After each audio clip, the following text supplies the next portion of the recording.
Some journeys begin with a plan, others begin with a purpose. For Kim and Doug Perry, a journey that started with honoring the memory of a loved one would grow into something far greater than they ever imagined. What began as a single act of remembrance would eventually connect people across continents, bringing together families, friends, volunteers, and communities united by a desire to serve. Over the years, that journey would lead them to Kenya, where they would witness both great need and extraordinary people. Along the way, they discovered something remarkable, not only the challenges facing many families, but also the resilience, kindness, and determination of the Kenyan people. Their experiences would inspire friendship, acts of service, and a vision that continues to impact lives today. But this story is about more than just projects and accomplishments. It is a story of compassion, a story of friendship, a story of ordinary people choosing to make a difference. This is the story of Kim and Doug Perry's journey in Kenya. So my name is Doug Perry, and I'm from the USA, Colorado. Hi, my name is Kim Perry, and I come from Denver, Colorado. My husband Doug and I come to Kenya every year for about the past 5 years.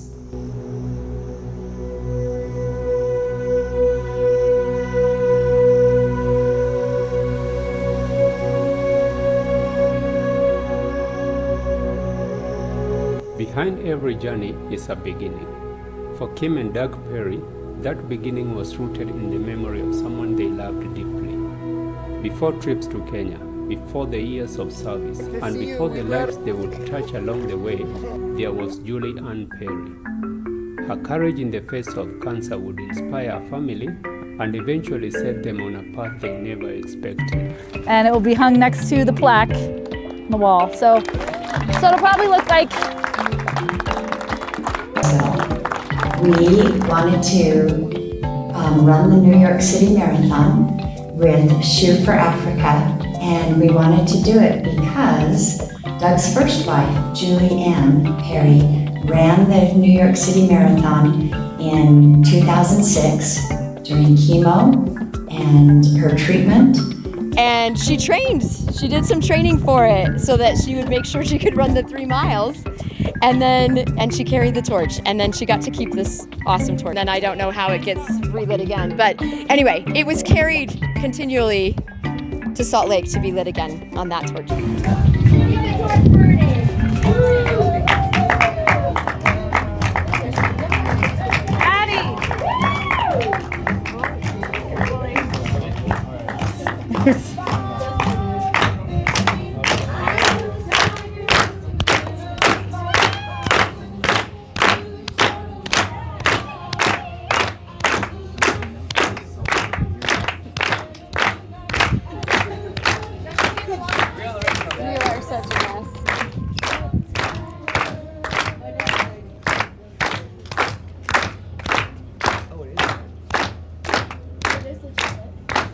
No, we didn't light it. It looks like it went shining. This is cool.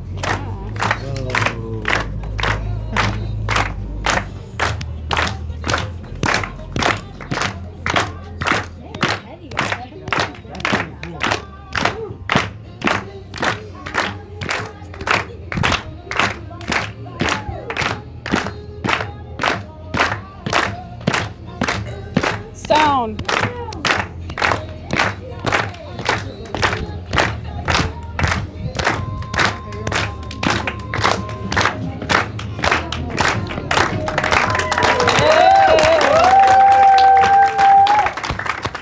Inspired by Julie's determination, the Perry's family came together for a remarkable challenge. What started as a trip soon became something much larger. So we gathered all of our family members. There's about 50 of us that ran that marathon. And I met Toby Tanser, who's the founder of Shoe for Africa, in the New York City Marathon. We signed up for the marathon, and Toby and I got acquainted, and I found out that he had a nonprofit foundation that was doing a lot of work in Kenya, and specifically the Eldoret area. And this is exactly the same as downstairs. We are now, because like if you imagine 152 beds, we've got to space it out over all the floors. And it was originally going to be a three floors, but then it became a fourth floor.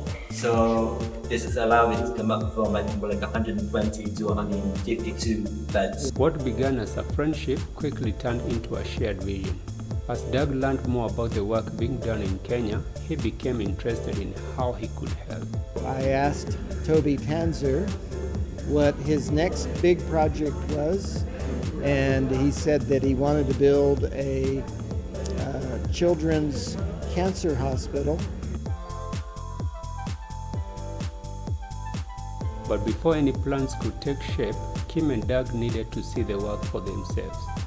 Toby invited them to Kenya. It would be a trip that changed their lives forever. I was invited to come and see the Children's Shoe for Africa hospital and visit the schools that Shoe for Africa has built. And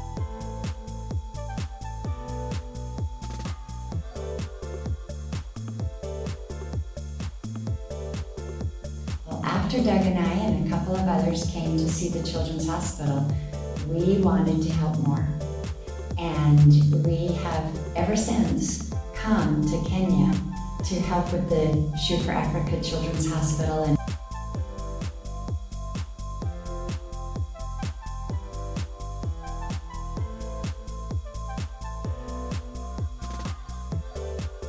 What started as a single visit soon became a yearly commitment.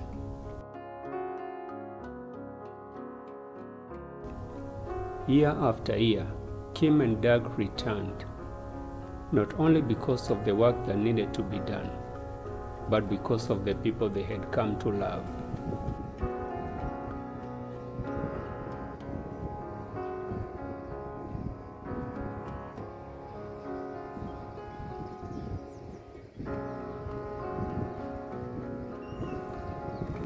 During each visit, a conversation led to another. Whether they were speaking with the students, parents, business owners, or community leaders, Kim and Doug began to understand the challenges many families faced. Doug and I feel the Kenyan people are so very kind, and they are educated. They are trying their hardest to get jobs, which is very hard. Here in Kenya, we understand that. As the day passed, one impression continued to grow stronger. Beyond the challenges they witnessed was a mindset that would stay with both Kim and Doug long after they returned home. I feel the biggest asset for the people that I meet in Kenya is they have hope. They have hope for the future. one of the things that I've noticed with the Kenyan people is an attitude of hope that's very prevalent with the Kenyan people. Even though things may look difficult and are difficult, things may seem bleak, but the hope in the Kenyan people is always there, and they always look forward to the next day, it seems like, with optimism, thinking that things are going to get better and hoping that things are going to get better. And I think that's what keeps the Kenyan people going. So, for both Kim and Doug, these experiences revealed qualities that could not be measured by circumstances alone. And so they have resilience and hope, and their faith is so great. And I just adore that in so many Kenyans.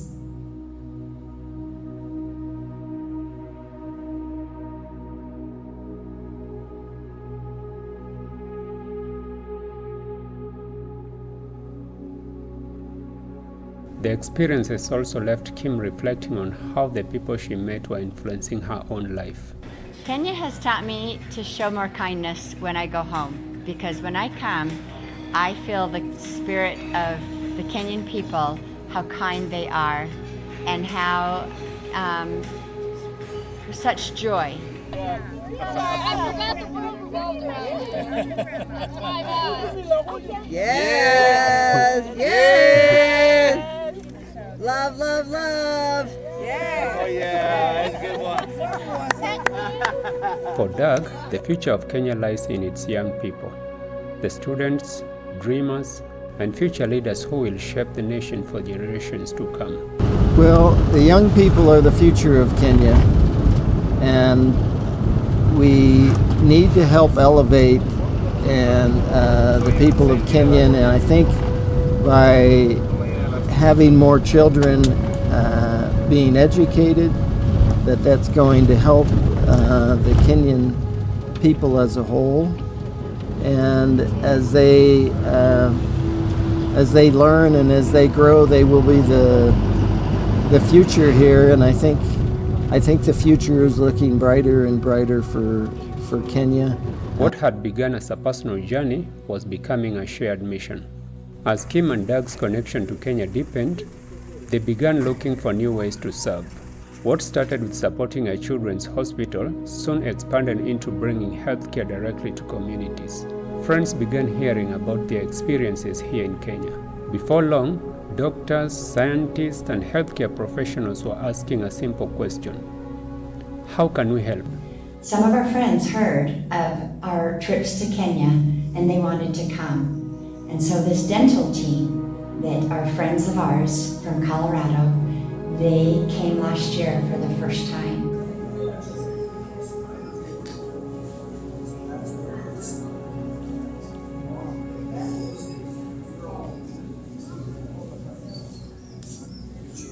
The success of the first outreach encouraged them to think even bigger. And starting last year, I was able to get a group of dentists to come with us to Eldoret to work on dental procedures.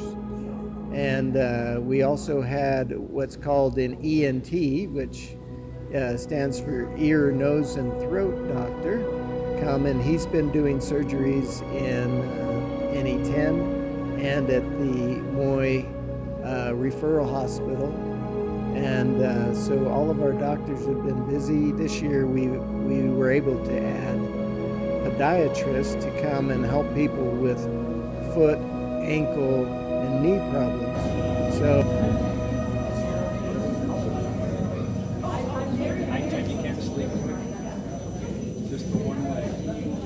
The need quickly became apparent.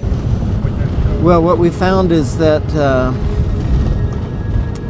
none of the people that have come to the camps, which are always very, very busy, have ever had the opportunity to visit a dentist or a podiatrist. In fact, most have never heard of a podiatrist. And so it's great to be able to provide some health care that the Kenyan people wouldn't be able to perhaps afford on their own,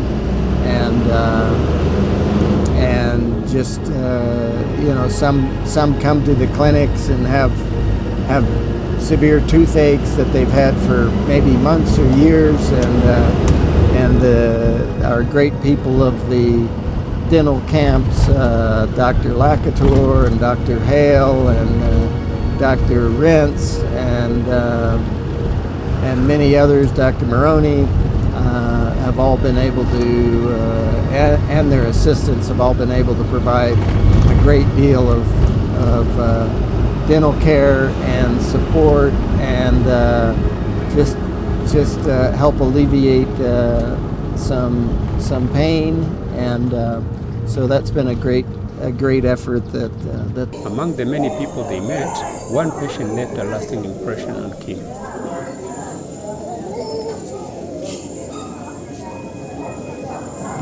One in particular is of a woman that was missing her two front teeth. And we took pictures, and the dentist were able to make her two teeth to bring to Kenya. And she now has two front teeth, and she was so very excited to smile and have her teeth showing, and she was very happy. Her story became one of the many reminders that even routine care can have a profound impact.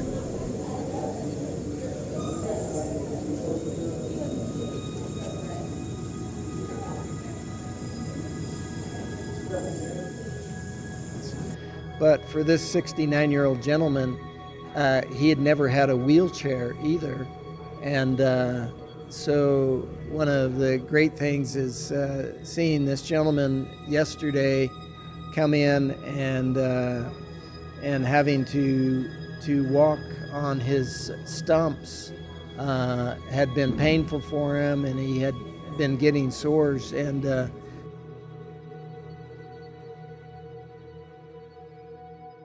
today we were able to buy a wheelchair for him in Eldoret, and so we're excited to present that wheelchair to him before we leave this camp. Every clinic revealed needs that extended far beyond medicine. None of it would have been possible without the support of local volunteers, people who gave their time, energy, and talents to ensure every patient could be helped. We have been so blessed to have lovely volunteers help us.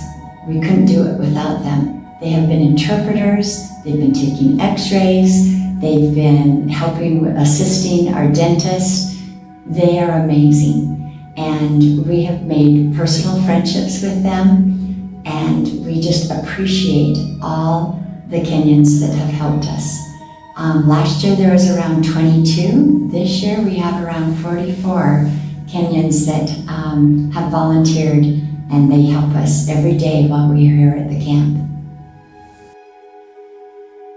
The outreach strengthened relationships between volunteers, healthcare professionals, and local communities. For years, Kim and Doug Perry returned to Kenya to serve, but among all the projects they became involved in, one would become deeply personal, a project born from both personal loss and a desire to save lives. As they learned more about childhood cancer in Kenya, they were confronted with a heartbreaking reality. Too many children were dying from diseases that could often be treated if the right care was available. One of the reasons why we are so passionate about children's health care here in Kenya is because when we learn that 9 out of 10 children that have cancer pass away and die, and then in the US, only 1 out of 10 children that have children's cancer pass away, we felt like something needs to be done.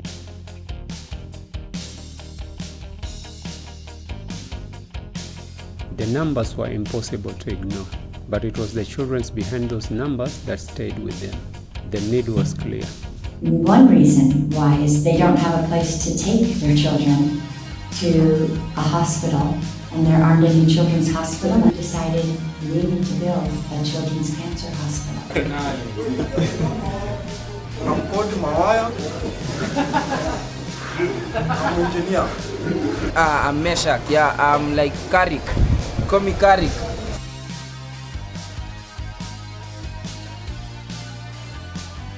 For Doug, the project carried a deeply personal meaning. Long before the hospital became a reality, cancer had already changed his family's life forever.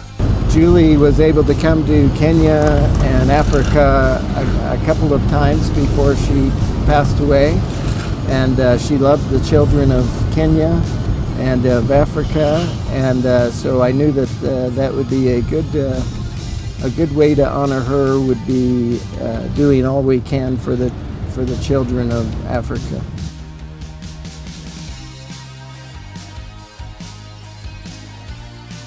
Building a children's cancer hospital would require years of collaboration. Families, donors, volunteers, healthcare professionals, and the team at the Shoe for Africa all played an important role.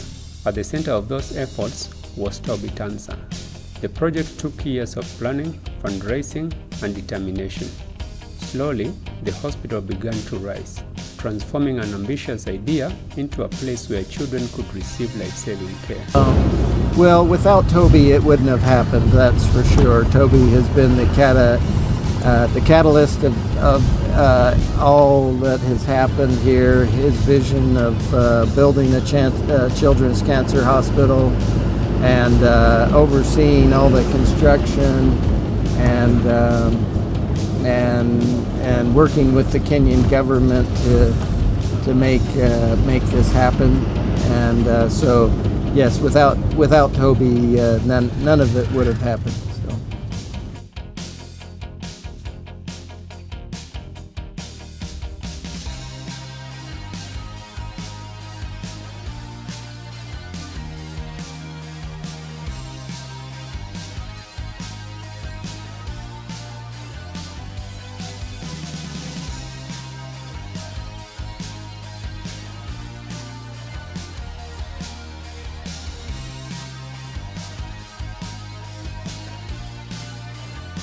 The changes we want to do, because when you build and something looks different or something, or you feel the railing is a little too sharp or something. So this is where all our action for the last 2 years has kind of gone on, in this kind of area where we meet. Because we don't just have an architect and a contractor. That contractor also has his own team, and the architect also has his team. So we have structural engineers. And when you build, I built schools and I built, buildings, and I built hospitals. When you build a hospital, it's far more complicated than building a normal building. And the permits that you need to go are far more complicated too as well. But there's certain things that are, you have to have technical experts that come in for certain things. So this is where we do it all. But this is the chemo administration room. The hospital would bear the name of Julianne Perry, a lasting tribute to a woman whose courage inspired this journey. Though she is no longer here, her influence continues through the children and families this hospital was built to serve. And we're honoring her as the cancer hospital opens to save children's lives.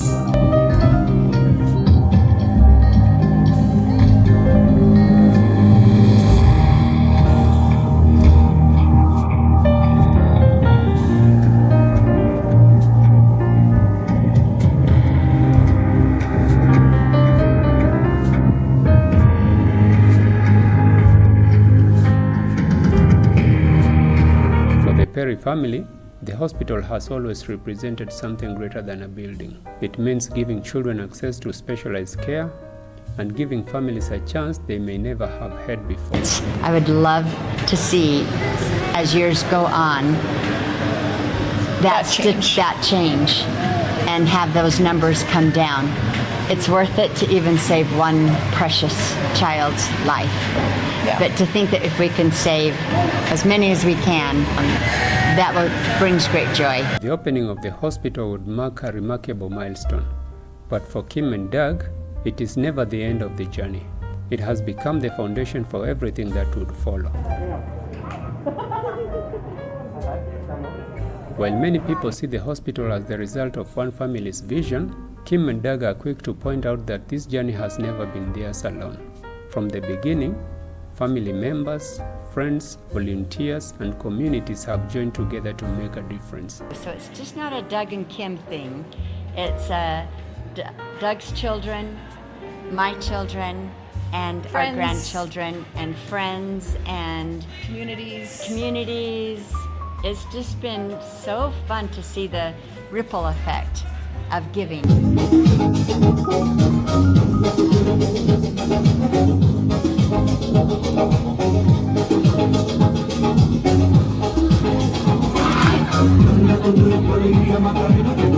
As we give and help others, the joy that comes from being able to do that is even far more exceeds the services and the tangible goods that we're able to give away.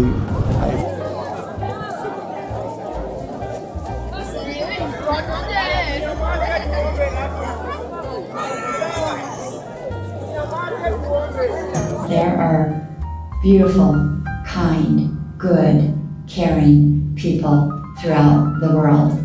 It's changed me. It makes me want to be a better person. What started as a personal mission gradually became something much larger, a movement of people united by a common purpose, to serve. The people that we bring, they want to do more. Once you kind of catch that spirit of giving, you feel like, what more can I do?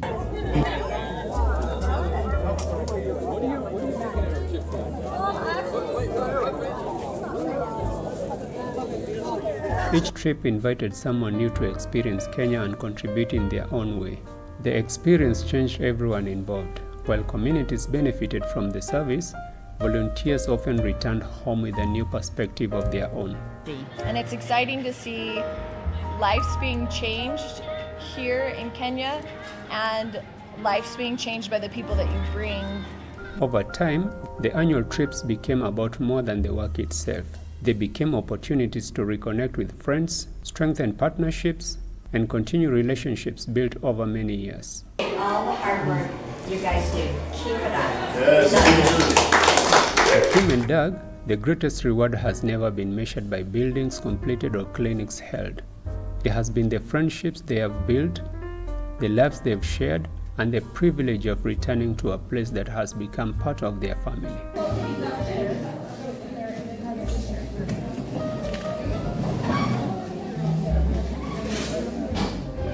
When people see a project as large as Children's Cancer Hospital, it is easy to assume that making a difference requires extraordinary resources. But Kim and Doug believe something very different. They believe that changing lives often begins with the simplest acts of kindness. A smile, a helping hand, a moment of compassion. And those small acts can grow into something far greater than we ever imagined. For young people that want to make a difference in the world but don't know how, the best advice I would give them is start in your own home. Showing kindness, doing random acts of good, helping someone.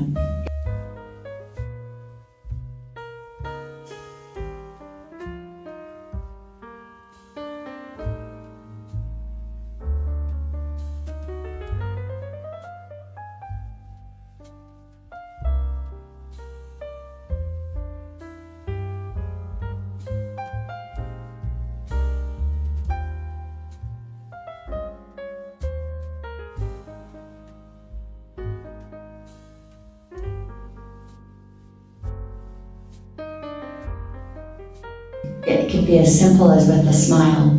It could be as simple as helping a little brother or sister tie their shoe. It could be making your parents' bed. It could be giving your neighbors and helping, maybe raking their leaves. Such simple acts of caring for others, your family members, your neighbors, the people in your community. Learning how to give in service really comes from examples of your parents, and children can do it. They can do big things, and it's exciting to see, and I think that's kind of a benefit of having good role models that show service and the children taking over and doing service. For Kim, service isn't measured by the size of the gift. It's found in the willingness to notice a need and do something about it. When you do service for someone else, it makes you feel really good inside, and it makes you want to do more. Doug has learned that the greatest reward of serving isn't found in what we give. It's found in how service changes us. I feel like at least every time I come, I go away feeling more rewarded by the gratitude that the Kenyan people have.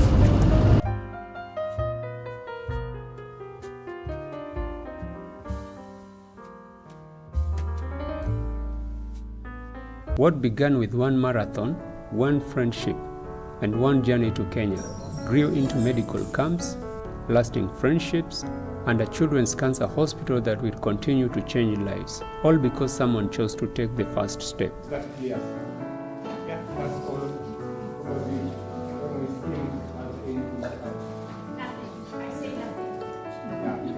So that's it.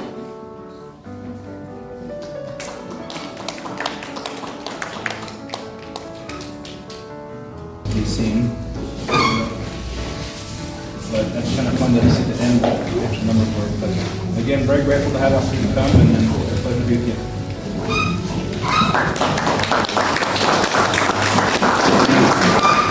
To have, and so thank you for being so gracious and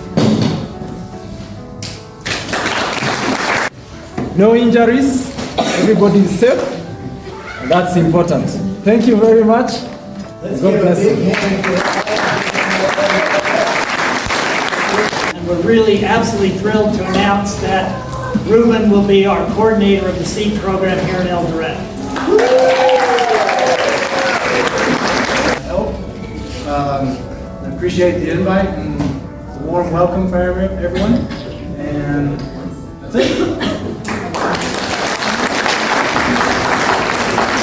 500 extract for the journey. So we've had a great time, and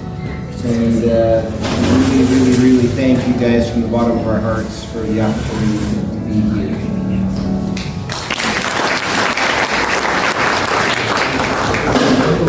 Thank you so much, doctors and family, and all the helpers. I just can't say enough. It's impressive. So thank you, and we'll see you next year.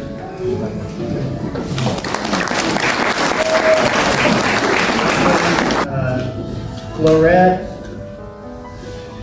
Ruben, Bonnie, and Paul. Thank you. So thank you. Who helped Joe? Joe was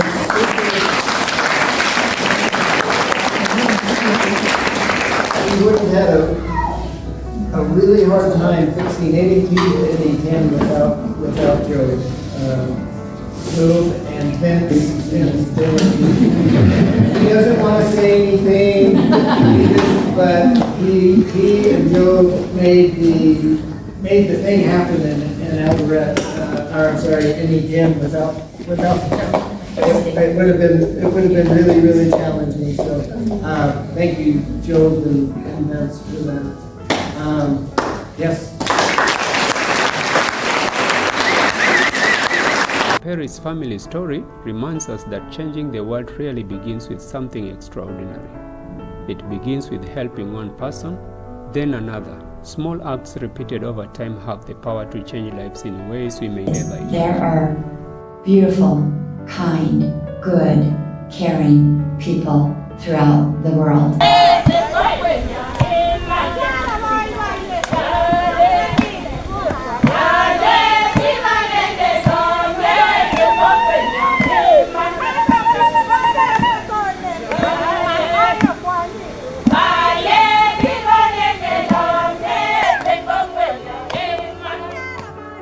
Although the hospital stands as a remarkable achievement, Kim and Doug believe their work is far from finished. Their commitment to Kenya and to the people they've come to love. Let's go! As a family, we chose the Andy Grammer song, Don't Give Up on Me, which is a beautiful song. And for us as a family, and as we've considered the Children's Cancer Hospital, which I might add is the first children's cancer hospital in all sub-Saharan Africa, 1.3 billion people. We're super excited to, be able to open that, to be able to name it after Julie. But our theme song is "Don't Give Up on Me" by Andy Grammer, and that's kind of been our motto, is that we're not going to give up on the Kenyan people, nor on our dreams of helping in some way that we can to help provide a better life for the Kenyan people. God is good, and that Jesus loves everyone, and we just are excited to share with the community that we care about them. We've come from a long way away from the United States to come and spread some goodwill and to help. What began as a family's way of honoring Julie and Perry became something they never could have imagined. It brought together friends, volunteers, healthcare professionals, and communities across 2 continents. It opened doors for children in need, it created friendships and continued to grow, and it proved that one decision to serve can inspire countless others to do the same. The story of Kim and Doug Perry reminds us that changing lives doesn't begin with the extraordinary resources. It begins with ordinary people who choose to care. One act of kindness, one person at a time. This is the gift of giving. We're gonna go visit one of the wards right now, and they're gonna lead us up to one of the cancer wards, and so we're all together and ready to go.